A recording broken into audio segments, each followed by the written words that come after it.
So hello everyone, my name is Yannick Gerlach and I'm happy to present our work on inferring a multi-perspective likelihood graph from black box next event predictors, also on behalf of the other authors.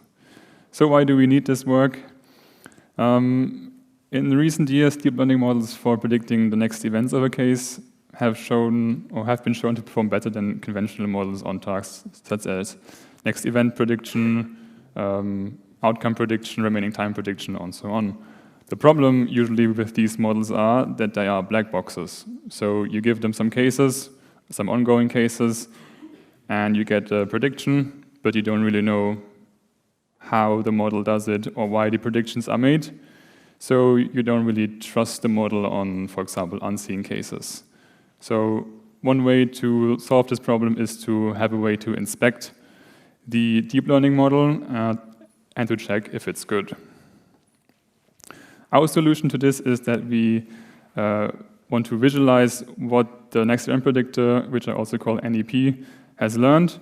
And this can be applied to any next event predictor as we use it as a black box. So it doesn't have to be a deep learning model, and the architecture doesn't matter as well. So this can look as following on the right side. Here we have an example graph that has the activity as red nodes and an event attribute as yellow nodes. And this way you can actually inspect your deep learning model and what it has learned. So this works in two steps. First, we generate cases with the next event predictor. So that then represents the predictions and its knowledge. This includes the event attributes, if the next event predictor can predict those. And then we create a likelihood graph from the generated cases, so you get a compact visual representation of the cases. Some related work. Next event predictors have previously been used for generating cases, usually taking the next or the most likely event or a random selection, then repeating that. But they don't distinguish between noisy and non-noisy cases, which we want, because usually you train your next event predictors on real-life event logs that contain noise, and you don't want that, or you don't really want to include those in the graph. Regarding explainability, there are also feature-important methods. Contrary to those, our method is a global method, so it shows you the entire picture of the NLP, contrary to feature importance for certain prediction cases. And of course, it's also similar to process discovery, as you have an event log and then get a likelihood graph out of it. It can be similar to a stochastic process model, as you have the directly follows relations. The main difference, however, is that we include the event attributes in the graph. So summing up real quick, given any next event predictor, we want to visualize its behavior using a likelihood graph. We generate the cases and then convert those cases to a graph that represents the predictions. And we can also do the event attributes and include or exclude anomalies from the graph. So this is an overview. We start with the sampled event log on the left. You train your next event predictor on it, and then you repeatedly predict and filter out unlikely events to then get a generated event log that is the basis for the graph. So how do you generate the event log? We start with the start symbol. That is, well, it's an artificial start symbol for the next event predictor, and then you apply it, you get a probability distribution over the next events, so you can ask yourself which activity to choose. An easy way to do is to set a threshold on the likelihood. For example, 0.05, you choose all activities above the threshold. So for example, here you have the activities A and B as continuations of the case, and you continue with one case, put the likelihood on the transition, and you save the other continuation in a work list that will be continued later on. You can repeat this process. As the next activity, you can have B and C. Again, continue with one, save the other one, and you can repeat this until the end. And you can also process the work list in the same way. And doing this, you get an event log that then represents the predictions of the next event predictor of the deep learning model, for example. This works the same for the event attributes. You get a probability distribution by the next event predictor, and then you can again apply a threshold to get the different combinations of activities and event attributes. After generating the event log, we create a graph and then merge nodes with the same behavior to then get the inferred graph. So here we have the same event log that we just generated. The first step is to convert those cases to nodes and edges in the graph, which you can see on the right here. In the beginning, each case is a separate path in the graph, and the next step is to then merge graphs, nodes that are similar or behave the same. We have two conditions at first, so the nodes have to have the same labels. So obviously, if they are two different activities, they are not the same, and they have to have the same preceding label paths. So if you take the first two A nodes, they have the same preceding label paths, just the start symbol. Those can be merged. But if you take, for example, the two B nodes, they cannot be merged as one has A and the start symbol as a preceding label path, and the other one has only the start symbol.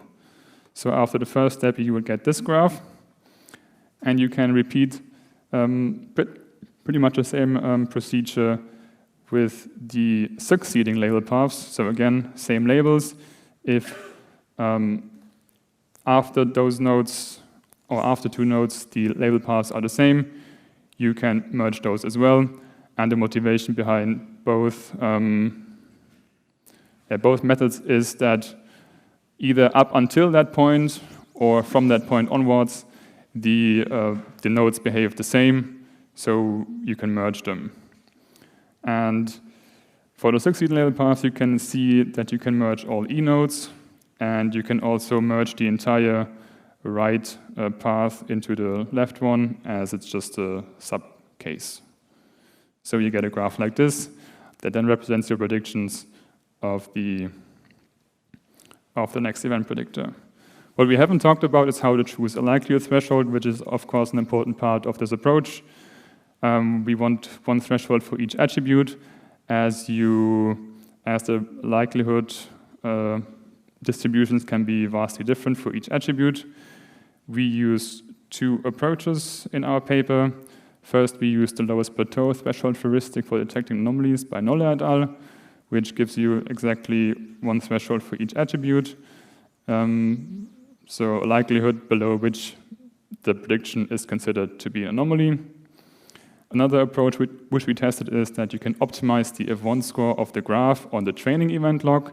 You can always do this as it's a training event log. The problem or potential problem with this is that you might optimize for anomalies in the event log, which you don't really want,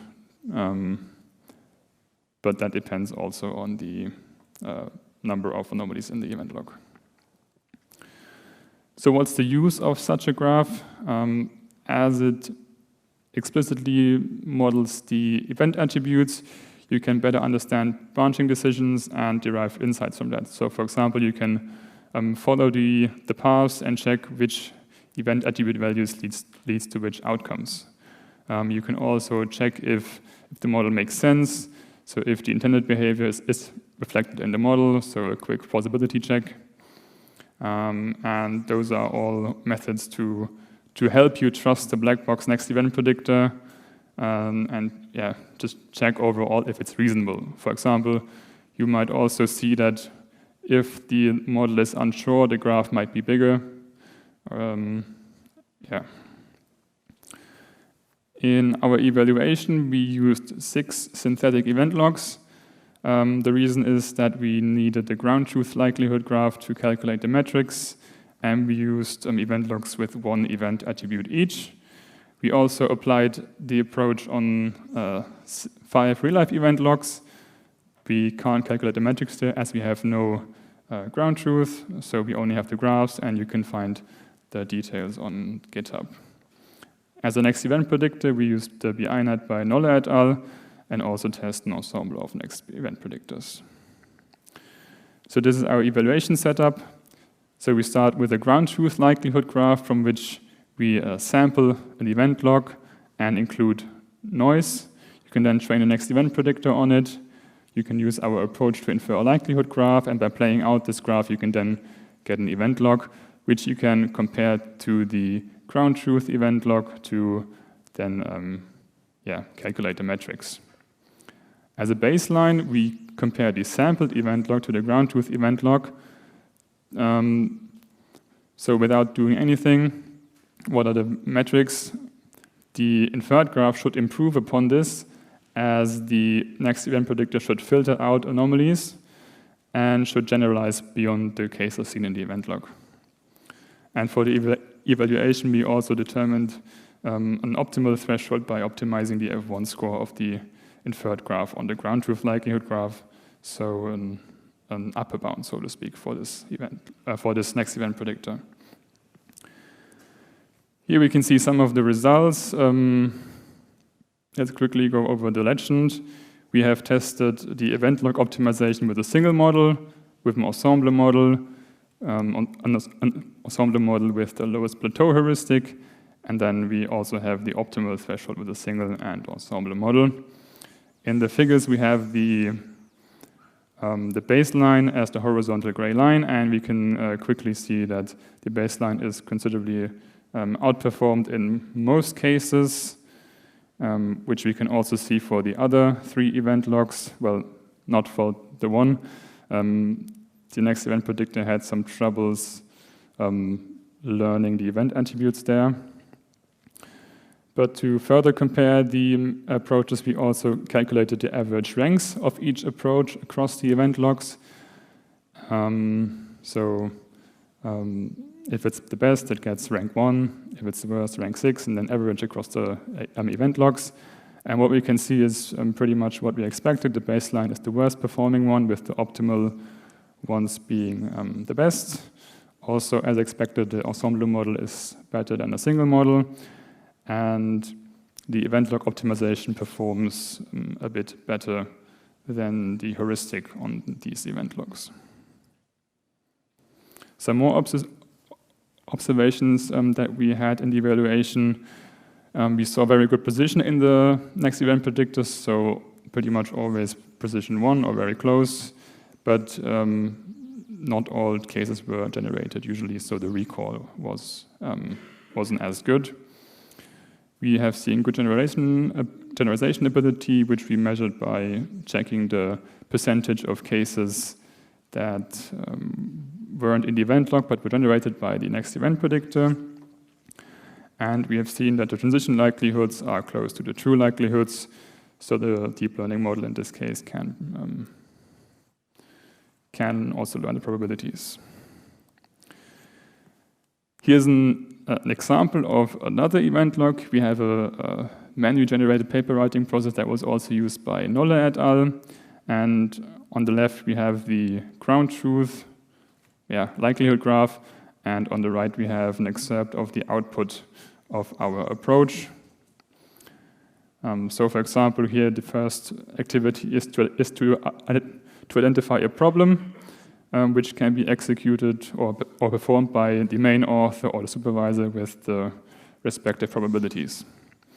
You can see on the right that this is reflected in the graph correctly, and the likelihood is also quite similar to the true one. Another interesting thing here is that we have 2 experiment nodes. So depending on the previous previous activity in the graph, the experiment activity is performed by different users. On the left, it is performed by 3 different users, where on the right is performed by 2 different ones.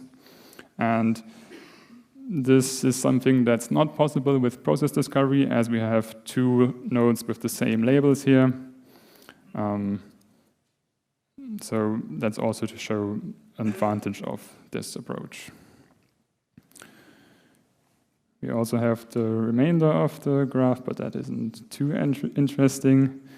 So we also tested our approach on real-life event logs, or applied it. Here are some graphs just to show that it works. The details are on GitHub if you want to take a look at them more closely. They are a bit hard to fit on the slides. But for example, here we have multiple event attributes, I think 4. And yeah. So let's quickly talk about advantages and disadvantages of the approach.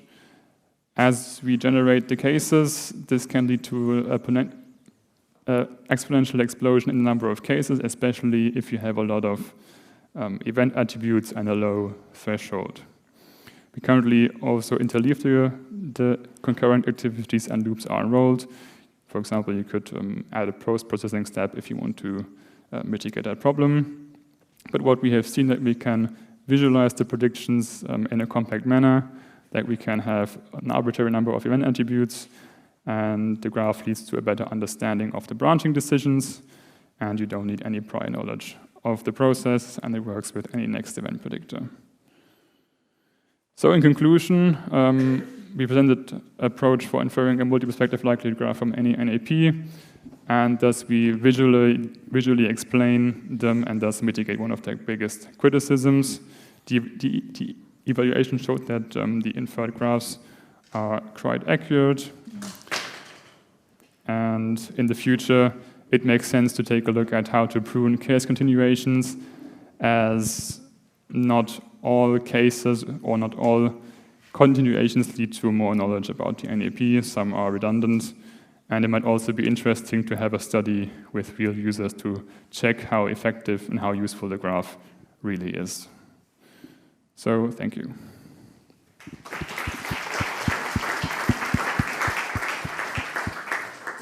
Right, thank you very much. We start with questions. Please show me your hands. First question is here. First of all, thank you very much for the nice presentation. I didn't get how do you compute the probability from the cases which are produced by the NAP and EP and translate it in the graph?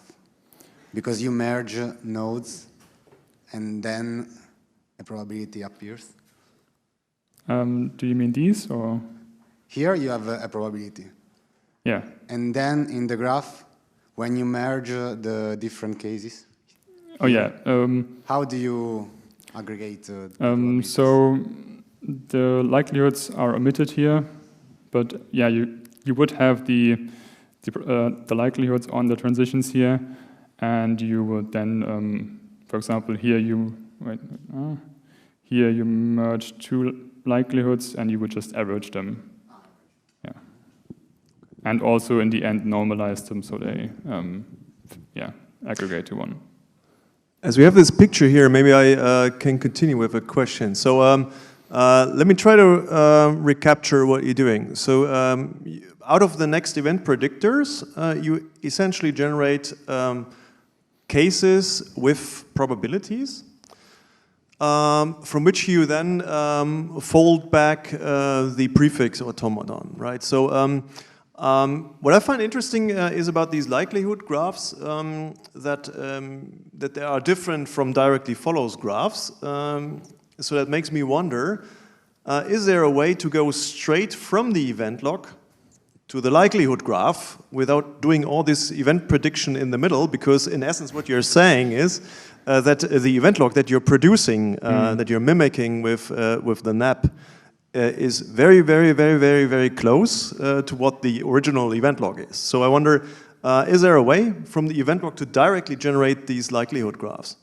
Well, it's a good question. Oh, sorry. It's a good question. I don't really know the answer, as, well, it would be better to have the graph directly. Well, we have to think about it, I guess. I believe it should be possible, of course. Yeah. So you have sequences; they may have probabilities associated. So maybe there's a straight way. What I find interesting, it's a different model. These likelihood graphs as compared to other representations that we have. And I think you clearly said that they have some weaknesses, but they also have some very good advantages in one or the other way. So it could be interesting to explore this.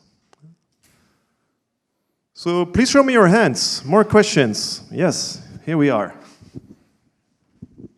So thank you so much for your presentation. I really enjoy it. So I have a question. Is sometimes, let's say you have a choice, so you can choose A, B, C, and you give them different probabilities.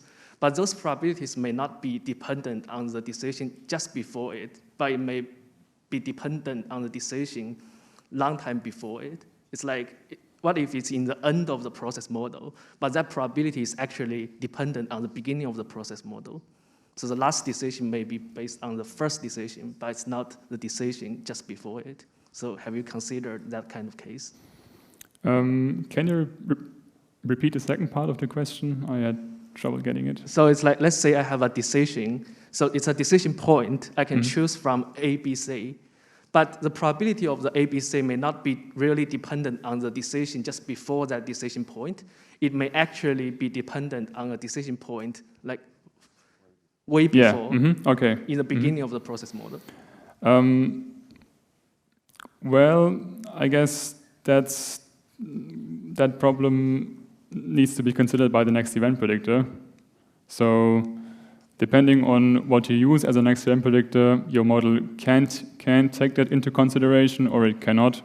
For example, we used a deep learning next event predictor.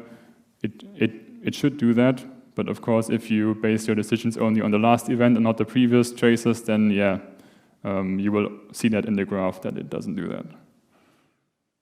I hope that answers your question. All right, more questions from the audience. So if not, I have one more question, and that may be the final question today. So we spoke about prediction tasks, and next event prediction is one prediction task. There are plenty others, like for instance, predicting how long it takes until we observe the next event occurring. Did you discuss in the team, let's say, ideas of how that can be integrated? Because what could be interesting here in this case is, let's say, maybe if the left-hand side path is proceeding very fast and the right-hand path is proceeding very slow, maybe it's not appropriate to merge them together.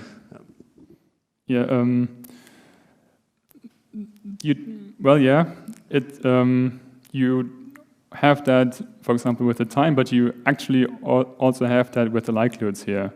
So the likelihoods might be also vastly different, but we merge them for now.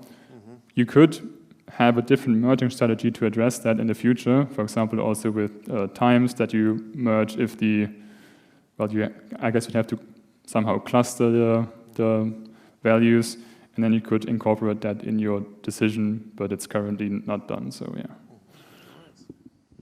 So we look forward to more research in that direction. Thank you so much for your talk.